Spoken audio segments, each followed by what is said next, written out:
अशा खरवसाच्या वड्या कधी बनवल्यात का तुम्ही? अशा वड्या बनवण्यासाठी मी तुम्हाला परफेक्ट प्रमाण सांगणार आहे। या रेसिपीसाठी आपण साधं दूध, खरवसाचं दूध, गूळ, वेलची सुंठ पूड वापरणार आहोत। आता आपण याचं प्रमाण बघूया। यामध्ये आपण आता 2 वाटी दूध ॲड करणार आहोत। मी जे खरवसाचं दूध वापरत आहे त्याच्यामध्ये आधी कोणतंही दूध घातलेलं नाही आहे, त्यामुळे आपण इथे साधे दूध वापरलेलं आहे। आता याच्यामध्ये मी 1 वाटी गूळ वापरत आहे। तुम्हाला गूळ नको असेल तर तुम्ही साखरही वापरू शकता। 2 चमचे वेलची आणि सुंठपूड वापरायची आहे। आता हे मिश्रण छान मिक्स करून घेऊया।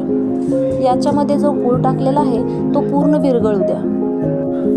गूळ विरघळेपर्यंत पाणी गरम करायला ठेवूया। आता आपण यामध्ये खरवसाचं दूध गाळून घेऊया।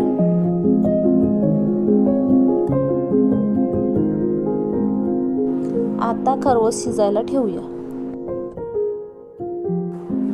झाकण टाकून 15 ते 20 मिनिटांसाठी शिजत ठेवायचं आहे।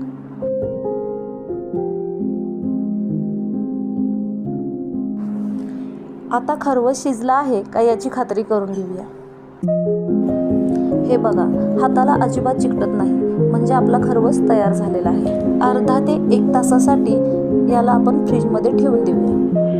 तुमच्या आवडीनुसार कट करून घ्या। रेसिपी आवडल्यास कमेंट करून नक्की सांगा।